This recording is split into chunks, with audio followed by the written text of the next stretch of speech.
പോറ്റിയെ കേറ്റിയെ parody ഗാനത്തിനെതിരായ നിയമ നടപടിയിൽ U turn അടിച്ച് സർക്കാർ. പുതിയ കേസുകൾ എടുക്കില്ല. നിലവിലെ കേസുകളിൽ നിയമോപദേശത്തിന് ശേഷം മാത്രം തുടർ നടപടി മതിയെന്നാണ് തീരുമാനം. അതിനിടെ ഗാനത്തിന്റെ ലിങ്കുകൾ സമൂഹ മാധ്യമങ്ങളിൽ നിന്ന് നീക്കം ചെയ്യരുതെന്നാവശ്യപ്പെട്ട് പ്രതിപക്ഷ നേതാവ് വി ഡി സതീശൻ മെറ്റയ്ക്ക് കത്തു നൽകി.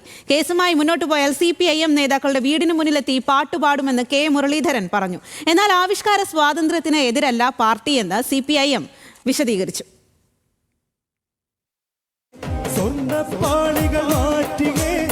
ആവിഷ്കാര സ്വാതന്ത്ര്യത്തിനെതിരായ കടന്നുകയറ്റമെന്ന വിമർശനം ശക്തമാകുന്നതിനിടെയാണ് പാരഡി ഗാനത്തിലെ നിയമ നടപടികളിൽ മെല്ലെ പോകാൻ സർക്കാർ തീരുമാനിച്ചത്. ഇനി പുതിയ കേസുകൾ എടുക്കില്ല. കൂടുതൽ കേസുകൾ എടുക്കുന്നത് കോടതിയിൽ തിരിച്ചടിയായേക്കാമെന്ന വിലയിരുത്തലിന്റെ അടിസ്ഥാനത്തിലാണ് നീക്കം. ഇത് സംബന്ധിച്ച് ADGP ജില്ലാ പോലീസ് മേധാവിമാർക്ക് നിർദ്ദേശം നൽകി. നിലവിലുള്ള കേസുകളിൽ നിയമോപദേശം തേടാനും തീരുമാനിച്ചു. പ്രതി ചേർത്തവരുടെ മൊഴി രേഖപ്പെടുത്തുമെങ്കിലും അറസ്റ്റ് ഉൾപ്പെടെയുള്ള നടപടികളിലേക്ക് കടക്കില്ല. കേസിൽ തിരുവനന്തപുരം സിറ്റി സൈബർ പോലീസ് പരാതിക്കാരനായ പ്രസാദ് കുഴിക്കാലയുടെ മൊഴിയെടുത്തു. കേസെടുത്തതിനെ തുടർന്ന് ഗാനത്തിന്റെ ലിങ്കുകൾ സമൂഹ മാധ്യമങ്ങളിൽ നിന്ന് മാറ്റാനുള്ള ശ്രമവും പോലീസ് തുടങ്ങിയിരുന്നു. ഇതിനെതിരെ പ്രതിപക്ഷ നേതാവ് വി ഡി സതീശൻ മെറ്റയ്ക്ക് കത്ത് നൽകി. ആവിഷ്കാര സ്വാതന്ത്ര്യത്തിനുമേലുള്ള കടന്നുകയറ്റമാണ് പോലീസ് നടപടിയെന്നാണ് ആക്ഷേപം. കോടതി ഉത്തരവ് പോലും ഇല്ലാതെയുള്ള പോലീസ് നടപടി അംഗീകരിക്കരുതെന്നും കത്തിൽ ആവശ്യപ്പെട്ടിട്ടുണ്ട്. ഇത് ഇടതുപക്ഷ ഗവൺമെന്റ് അല്ല, ഇത് തീവ്ര വലതുപക്ഷ ഗവൺമെന്റാണ്.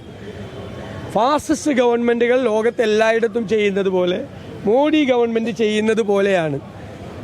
ഒരു എതിർപ്പിനെയും അസഹിഷ്ണുതയോടുകൂടിയാണ് എല്ലാ എതിർപ്പുകളെയും നേരിടുന്നത്. ബൂത്ത് കമ്മിറ്റികൾ ചേർന്ന് ഗാനം ആലപിച്ച് തരംഗമാക്കി മാറ്റുമെന്ന് KPCC അധ്യക്ഷൻ സണ്ണി ജോസഫ് പ്രതികരിച്ചു. ഞങ്ങൾ കോൺഗ്രസിന്റെ എല്ലാ ബൂത്ത് കമ്മിറ്റികളും ചേർന്ന് ഈ ഗാനം ആലപിക്കും.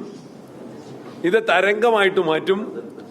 ഈ ആക്ഷേപത്തിൽ CPM ഇന്ന് കാലിടറി വീഴുകയാണ്. അവർക്ക് പിടിച്ചു നിൽക്കാൻ കഴിയുന്നില്ല. ഈ പാട്ടിലെ വരികൾ കേരളത്തിലെ ജനഹൃദയങ്ങളിൽ പതിഞ്ഞ വരികൾ തന്നെയാണ്. സ്വർണം കട്ടതാണ് കുറ്റമെന്നും കട്ടതിനെ കുറിച്ച് പറഞ്ഞതിലല്ലെന്നും കെ മുരളീധരൻ. ഈ സ്വർണം കക്കുന്നതാണ് ഏറ്റവും വലിയ തെറ്റ്, അതല്ലാതെ കട്ടതിനെ കുറിച്ച് പാട്ട് എഴുതുന്ന കുറ്റമല്ല. ഇത് വല്ലതും ബാൻ ചെയ്താൽ ആരാണോ നിരോധിച്ച് അവരുടെ മുമ്പിൽ തന്നെ പോയിട്ട് പാടും. വിവാദങ്ങൾക്ക് പിന്നാലെ പാരഡി ഗാനങ്ങൾക്ക് കുഞ്ചൻ നമ്പ്യാർ പുരസ്കാരം പ്രഖ്യാപിച്ച് കോൺഗ്രസിന്റെ സംസ്കാര സാഹിതിയും രംഗത്തെത്തി. 25,000 രൂപയും പ്രശസ്തി പത്രവും അടങ്ങുന്നതാണ് അവാർഡ്. ആവിഷ്കാര സ്വാതന്ത്ര്യത്തിനെതിരല്ല CPIM എന്ന് പത്തനംതിട്ട ജില്ലാ സെക്രട്ടറി രാജു എബ്രഹാം പറഞ്ഞു. പാർട്ടി അങ്ങനെ ആവിഷ്കാര സ്വാതന്ത്ര്യം ഇടപെടുന്നൊരു പാർട്ടിയല്ല. ആവിഷ്കാര സ്വാതന്ത്ര്യത്തിന് വേണ്ടി ശക്തമായ നിലപാട് സ്വീകരിക്കുന്നതാണ് CPM ഇടതുപക്ഷം. അപ്പൊ തെറ്റിദ്ധരിപ്പിക്കുന്ന ചില വാർത്തകളാണ് പ്രചരിച്ചുകൊണ്ടിരിക്കുന്നത്. CPM അക്കാര്യത്തിൽ യാതൊരു ബന്ധവുമില്ല. പാരഡി ഗാനം എഴുതിയ GP കുഞ്ഞബ്ദുള്ളയ്ക്ക് ഖത്തറിൽ സൗഹൃദ സംഘം സ്വീകരണം നൽകി. പാട്ട് മതവികാരത്തെ വ്രണപ്പെടുത്തിയതായി തോന്നിയിട്ടില്ലെന്ന് ഗായകൻ ഡാനിഷ് മുഹമ്മദ് പ്രതികരിച്ചു. എന്നെ സംബന്ധിച്ച് നമുക്കൊന്നൊരു വർക്ക് അത് ചെയ്തു, അതില് അത്തരത്തില് മതവികാരത്തെ വ്രണപ്പെടുത്തുന്ന ഒന്നും ഇല്ല എന്ന് അന്നും ഉറപ്പായിരുന്നു. ഇന്നും അങ്ങനെ തന്നെയാണ്. അങ്ങനെ ആയതുകൊണ്ടാണല്ലോ കേസ് പിൻവലിച്ചത്. അതിലുള്ള സന്തോഷം. ന്യൂസ് മലയാളം, തിരുവനന്തപുരം.